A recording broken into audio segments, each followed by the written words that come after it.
성경 말씀을 봉독합니다. 여호수아서 16장 1절에서 10절까지 봉독합니다. 요셉 자손이 제비 뽑은 것은 여리고 곁 요단 곧 여리고 물 동편 광야에서부터 나아가 여리고로 말미암아 올라가서 산지를 지나 베델에 이르고 베델에서부터 루스로 나아가 아렉 사람의 경계로 지나 아다롯에 이르고 서편으로 내려가서 야블렛 사람의 경계에 이르러 아래 벤홀은 곧 게셀에 미치고 끝끝은 바다라. 요셉의 자손 므낫세와 에브라임이 그 기업을 얻었더라. 에브라임 자손의 그 가족대로 얻은 것의 경계는 이러하니라. 그 기업의 경계는 동으로 아다롯 앗달에서 윗 베도론에 이르고 또 서편으로 나아가 북편 믹므다에 이르고 동편으로 돌아 다하나 실로에 이르러 야누아 동편을 지나고 야누아에서부터 아다롯과 나아라도 내려가서 여리고에 미치며 요단으로 나아가고 또 답부아에서부터 서편으로 지나서 가나 시내에 미치나니 그 끝은 바다라. 에브라임 자손의 지파가 그 가족대로 얻은 기업이 이러하였고 그 외에 므낫세 자손의 기업 중에서 에브라임 자손을 위하여 구별한 모든 성읍과 촌락도 있었더라. 그들이 게셀에 거하는 가나안 사람을 쫓아내지 아니하였으므로 가나안 사람이 오늘날까지 에브라임 가운데 거하며 사역하는 종이 되니라. 아멘. 여호수아서 거의 한 가운데까지 왔는데 지금 우리가 살피고 있는 부분은 가나안 땅 중에 에브라임 지파가 차지했던 땅을 이야기합니다. 이 지도를 보시면은 대체로 보아서 에브라임 지파가 차지한 땅이 한 가운데쯤 됩니다. 여기가 이제 임자 있는 요 근방 어디에가 그 실로라는 곳입니다. 실로. 우리가 뭐 실로라는 말은 많이 안 들었겠지만은 그래도 이제 실로는 에브라임 지파가 대표적인 지파인데 왜냐하면은 여호수아가 에브라임 지파 출신이기 때문에 여호수아 중심으로 가나안 땅 정복이 될 당시에 에브라임 지파가 전체 땅의 한 가운데쯤에 위치하게 되고 그 에브라임 지파의 그 수도가 실로입니다. 그래서 법궤도 실로에 오랫동안 거기 있었죠. 나중에 이제 블레셋과의 싸움에 나갔다가 법궤를 뺏기고 하는 뭐 그때까지 상당 기간 동안 실로가 이스라엘 전체의 수도처럼 되어 있었어요. 그 에브라임 지파의 수도이면서 에브라임 지파가 대표적인 지파였기 때문에 실로가 마치 그 이스라엘 사람들의 수도와 같이 법궤가 거기에 안치해 있으면 거기가 이제 중심이 되는 곳이었습니다. 그런 정도만 이해하시면 될 것 같고요. 그 다음에 이제 17장에는 므낫세 지파의 중에 반지파, 지도를 보시면은 므낫세 지파 중에 절반 지파는 요단 동편에서 이미 땅을 얻은 바 있고 나머지 므낫세 지파의 절반 지파는 에브라임 지파 바로 위에 땅을 차지했는데 그렇게 보게 되면은 에브라임 지파, 므낫세 지파가 이 이스라엘 땅 전체의 중심부, 중앙부에 어쩌면은 이 땅이 참 좋은 땅입니다. 생선으로 말하면은 가장 살이 깊은 가운데 토막 같은 그런 위치가 에브라임 지파, 므낫세 지파죠. 다시 말하면은 요셉의 유해도 요 므낫세 지파 땅 요 근방 요 세겜 여기에 이제 묻히게 되고 실로는 또 에브라임 지파가 있는 여기가 실로기 때문에 므낫세 에브라임이 아시는 대로 라헬 야곱의 아내 중에 라헬 소생이죠. 그래서 이제 유다하고 유다 지파라든지 이런 지파가 강력한 지파이긴 하지만은 다윗이 나타나기 전까지는 유다 지파가 중심이 아닙니다.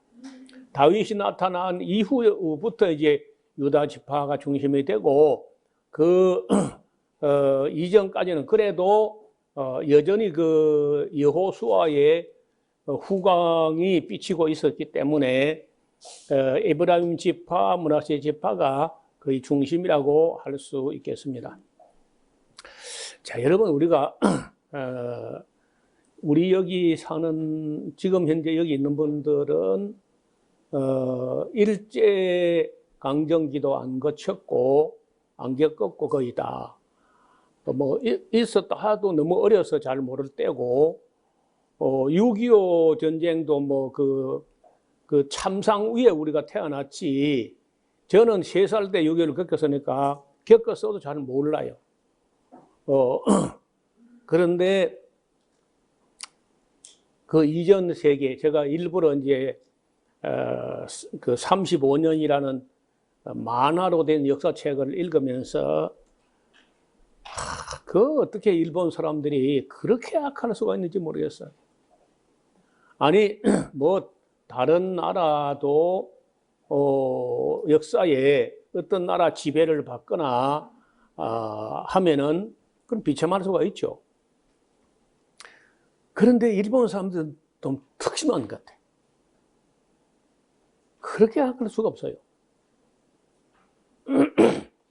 그런 걸 보면서 사람이 사람을 학대하거나 사람이 사람을 죽이거나 나라가 나라를 침략하거나 이런 것은 참 이건 악인 거야.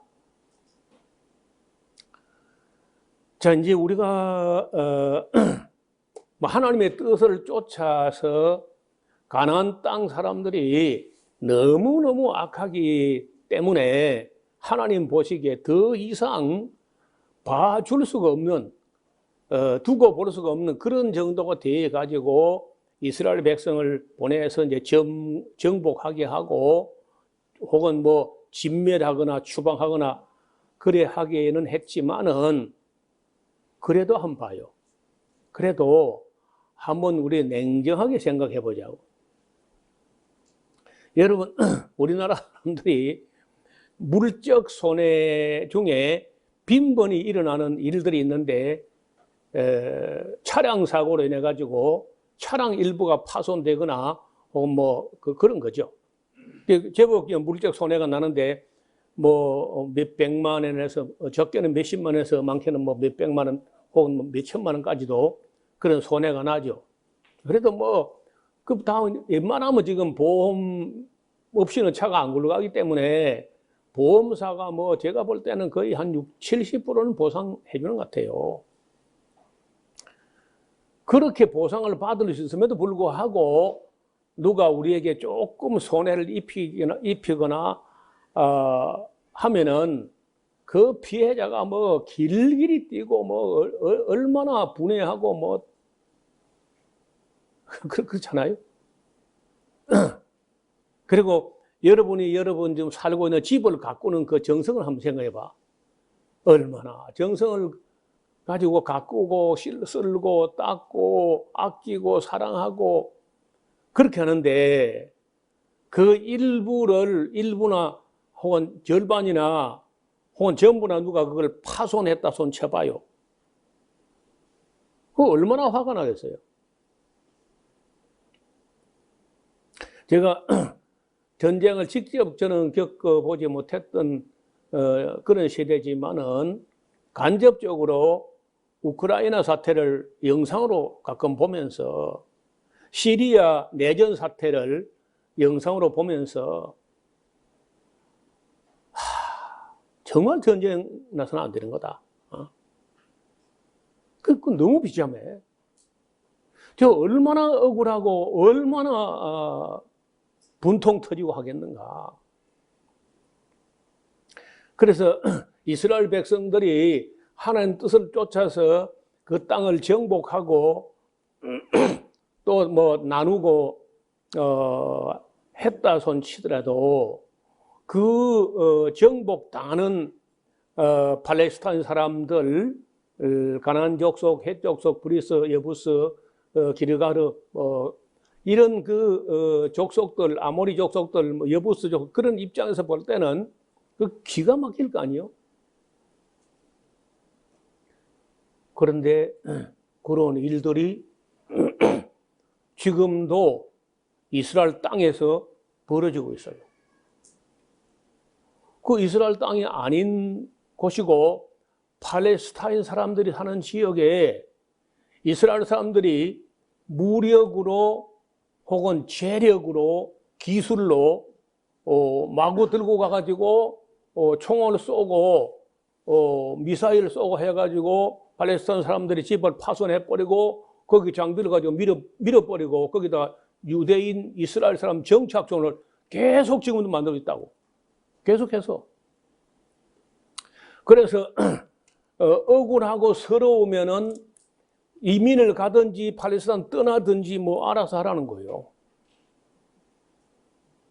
그래 이스라엘 사람들은 거기가 아브라함과 이삭과 야곱의 땅이라고 해가지고 그렇게 하는지 몰라도 뭐 성지순례 가서 볼 때마다 저기도 최근에 건설된 그 이스라엘 정착촌입니다 하면 그 팔레스타인 사람들이 살고 있던 그 곳에 와가지고 땅을 확 밀어버리고 새 집을 반듯반듯하게 그림같이 지어요. 그 이스라엘 사람들의 정착촌 대개 이 산 중턱 정도가 아니고 거의 산 꼭대기에 가까운 구릉지대 꼭대기에 이렇게 집을 짓는데 아주 뭐 면류관 같이 찬란하게 지었습니다.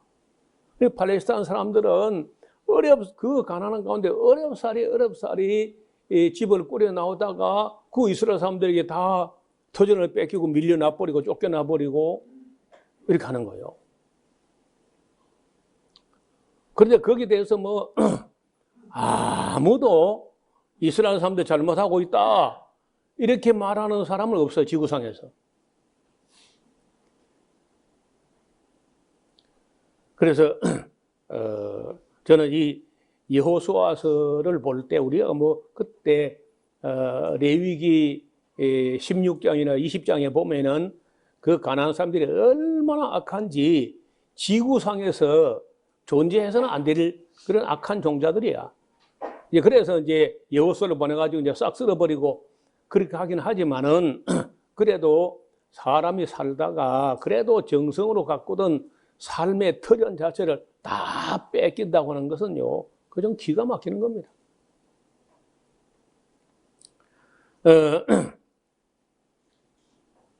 그 최근에 설 명절을 지나면서 올 설은 뭐 춥기도 하고 뭐 코로나 때문이기도 하고 어떻든 뭐 좀 조용히 지낼 수 있었어요. 우리 딸들도 다 거의 안 하고 하나만 왔다 가고 그야말로 설이 참 조용하게 모처럼 좀 조용히 지내면서 뭐 저는 조용하면은 성경책이나 역사책이나 그런 걸 이제 보면서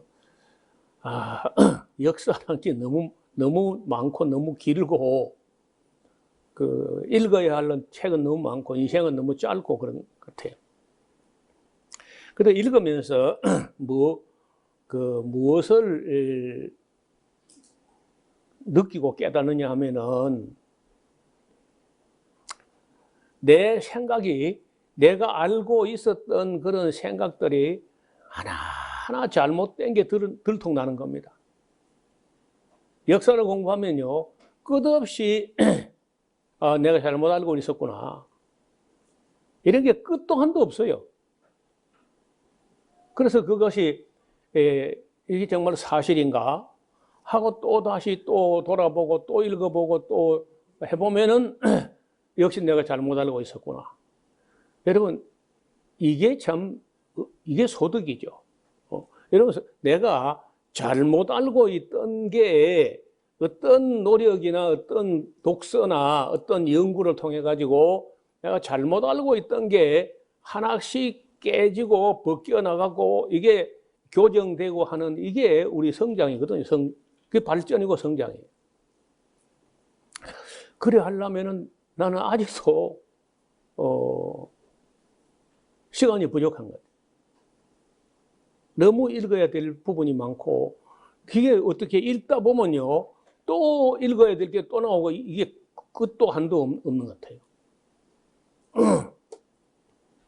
그래서 지금도 우리가 이런 성경을 공부하고 역사를 공부하고 하는 것은 다름이 아닙니다. 내가 잘못 알고 있던 것을 바로 알게 되는 과정, 모르고 있던 것을 알게 되는, 깨닫게 되는 과정.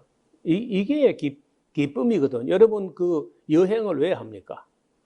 내가 모르고 있던, 알지 못하고 보지 못하던 세상을 보고 끝없이 이 새로운 것을 보고 느끼고 깨닫고 하는 그런 그 즐거움이 그게 여행이고 그게 수학 여행인 거죠.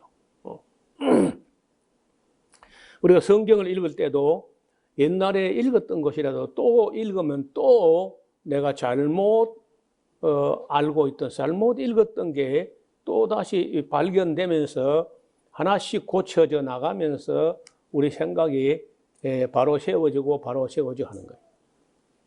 그래서 여러분 어디 가서 내가 알고 있던 거하고 다른 이야기를 누가 할 때 그걸 기분 나쁘게만 보지 말고 그 귀를 기울여봐. 그러면 내 생각이 교정되고 수정될 수 있는 좋은 기회가 된다는 거예요. 뭐 내가 다 알고 있던 건 뭐 진부한 얘기잖아. 뻔한 얘기. 그 내가 모르던 얘기, 내가 알고 있던 거 다른 얘기를 할 때 정말 흥미를 가지고 귀를 기울여 볼 필요가 있다는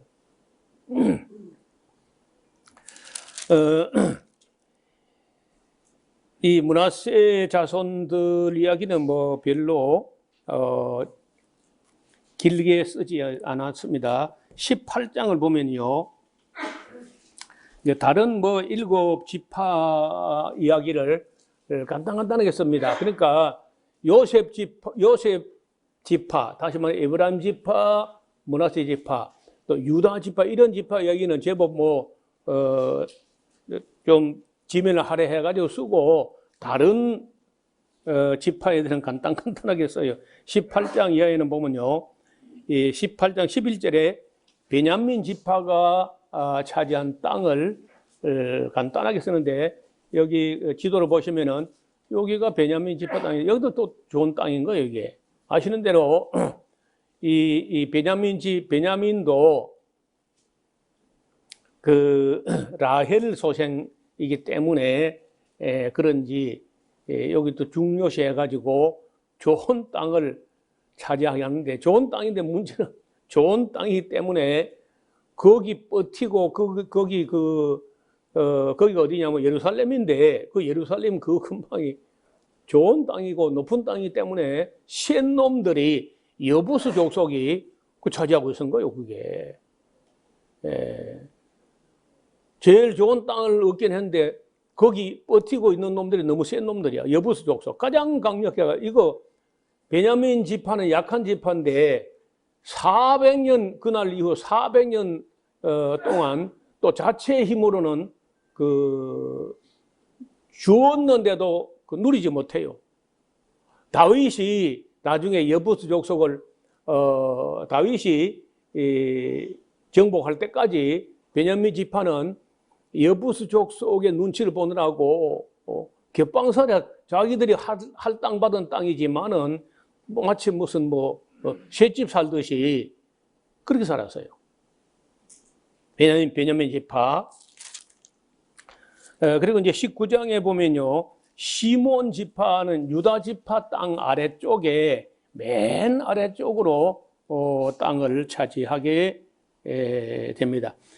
둘째로 시몬 곧 시몬 자손의 지파를 위하여 가족대로 제비 뽑았는데 그 기업은 유다 자손의 기업 중에서 유다 자손이 얻은 그 넓은 땅 중에 일부를 할양받아 가지고 살게 되는데 대표적인 도시가 부엘셰바입니다. 부엘셰바는 아신 대로 그 7개의 맹세의 우물이 있던 곳인데 아브람 때에 그 살던 곳이죠. 저도 부엘셰바는 중요한 곳이기 때문에 성지순례를 갈 때마다 그는 빠지지 않고 3번씩이나 이렇게 가보고 했는데 남쪽이고 물도 있고 들도 있고 교통도 괜찮은 그런 곳이죠. 그래서 이제 이스라엘 땅을 말할 때 최남단을 말할 때는 늘 부엘셰바를 말합니다. 그래서 앞을 보세요. 단에서 부엘셰바까지 하면은 이스라엘 땅 전체를 한마디로 말할 때 단에서 부엘셰바까지, 우리나라 같으면 함경도부터 제주도까지 이렇게 말할 때 맨 남쪽 끝단을 부엘셰바라고 이렇게 합니다. 19장 10절에 보면요, 셋째로 스불론 지파 땅인데 스불론 지파는 좀 북쪽으로 이사갈 지파 땅하고 나란히 조그마한 땅을 차지하게 됩니다.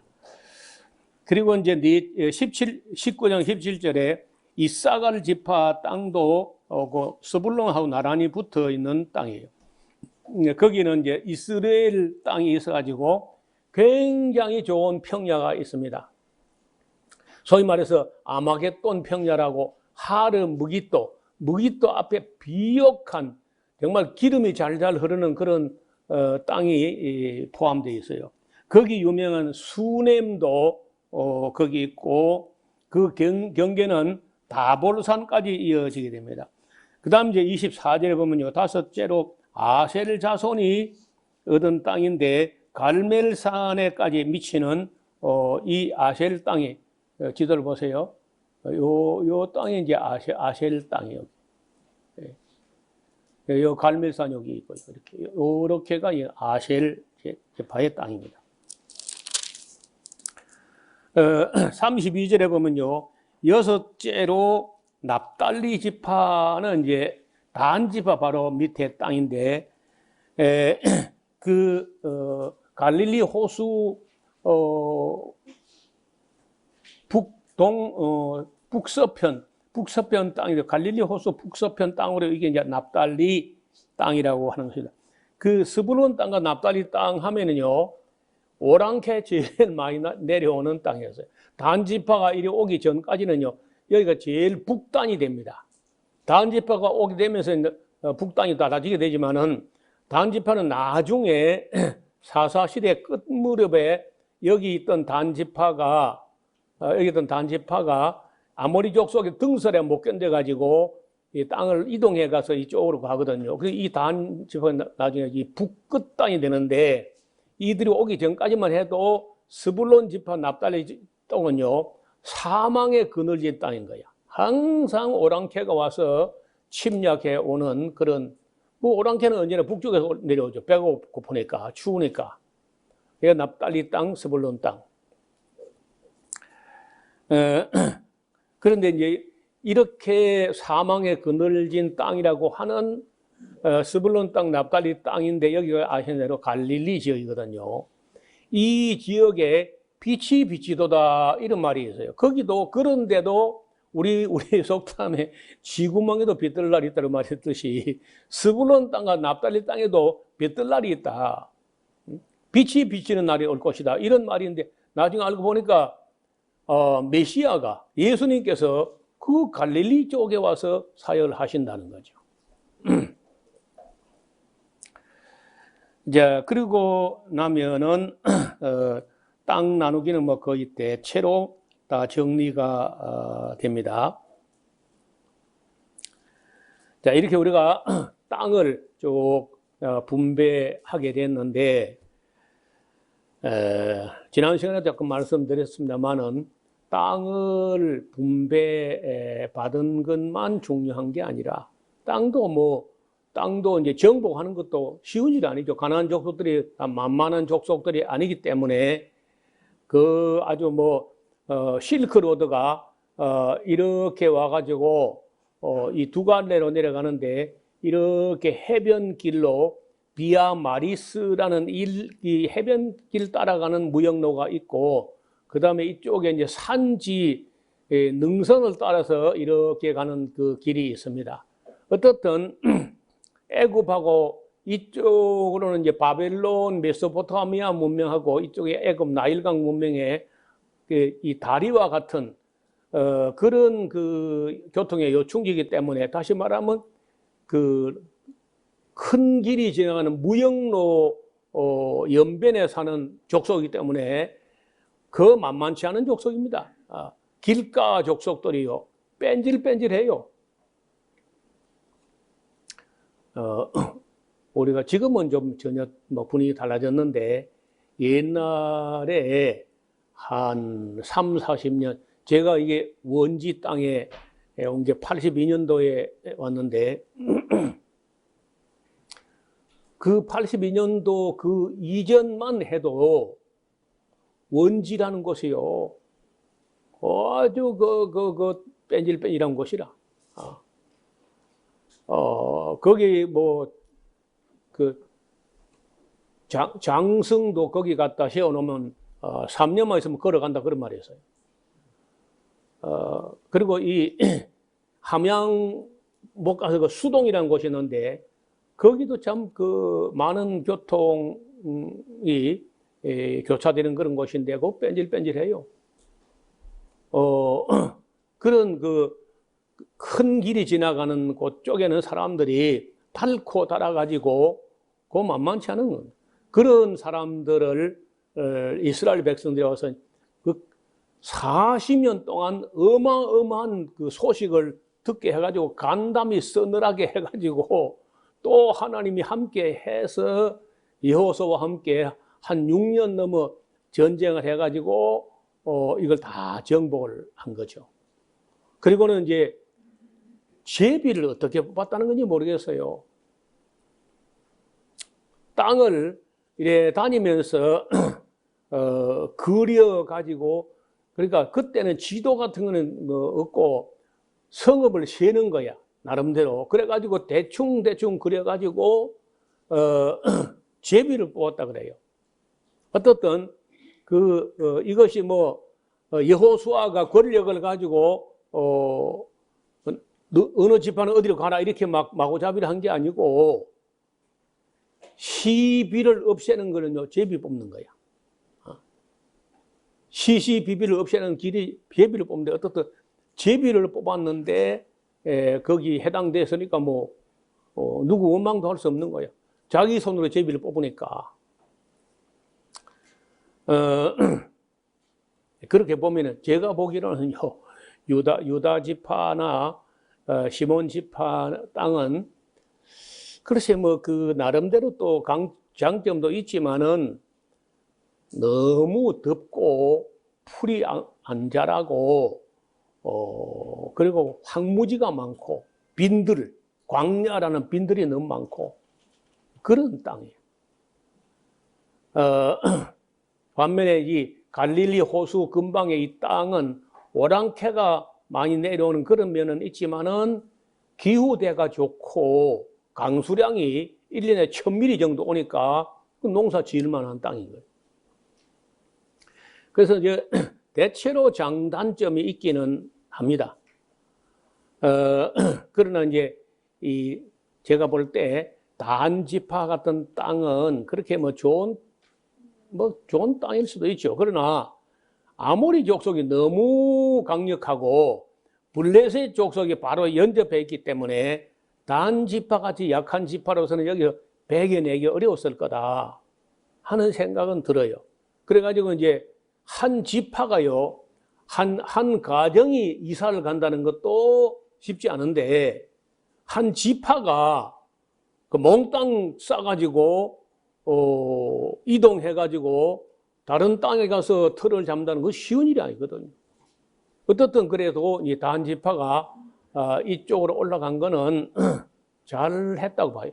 여기 헤르몬산 기슭에 너무 경치도 좋고 물이 풍부합니다. 물이 산청보다 더 좋은 것 같아요. 단지파 땅은. 그래서 그쪽에는 물 좋은 땅이 제일 좋은 땅이에요. 그래서 단지파하고 바니아스, 가이사라 빌립보 이 두 곳으로 헤르몬산 기슭에 큰 물이 터져 나오는 그쪽인데 예수님께서 제자들을 교육을 하고 졸업 여행을 갈 때 그 바니아스 가이사라 빌립보로 갔거든. 물이 좋아요. 그쪽이. 그렇다고 하면은 제비 뽑아서 얻었기 때문에 누구 원망할 수도 없지만 그래도 대체로 보면요 다 나름대로 장점도 있고 또 단점도 뭐 없는 곳은 없죠. 이래서 이제 땅 나누기가 대체로 맞춰지고 우리가 다음 시간에는 살인자의 도피성을 마련하는 걸로 하면은 거기가 정리가 되고 이제 우리는 여호수아의 유언과 고별사 정도를 살피면은 여호수아서가 대충 정리가 되겠습니다. 기도드리겠습니다. 하나님 아버지, 아브람과 이삭과 야곱에게 언약을 하시고 모세 때 유언을 남긴 그 유언을 따라서 가나안 땅을 다 정복하고 땅을 제비 뽑아서 다 분배하는 데까지 우리가 살펴보았습니다. 하나님의 말씀은 한 말씀도 땅에 떨어지지 않고 그 약속하신 대로 여호수아 때에 다 이루어지는 것을 보게 되었습니다. 역사서의 남은 부분도 우리가 잘 공부하면서 값비싼 대가를 지불하고 남긴 그런 값진 교훈들을 우리 마음에 새기는 기회가 되게 하여 주옵소서. 감사드리오며 예수님 이름으로 기도하옵나이다. 아멘. 마음을 다하고 성품을 다하고 힘을 다하여서 여호와를 사랑하라. 내게 준 계명을 마음에 새기고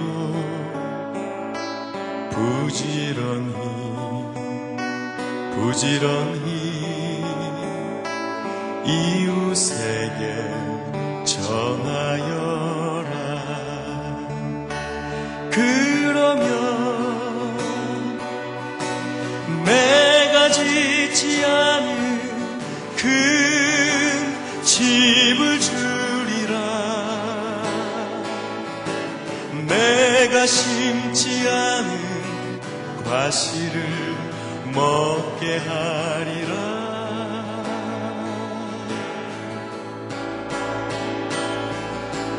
그러나 한 가지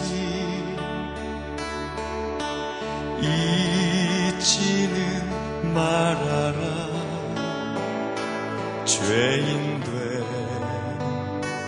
우리를 구원하신 여호와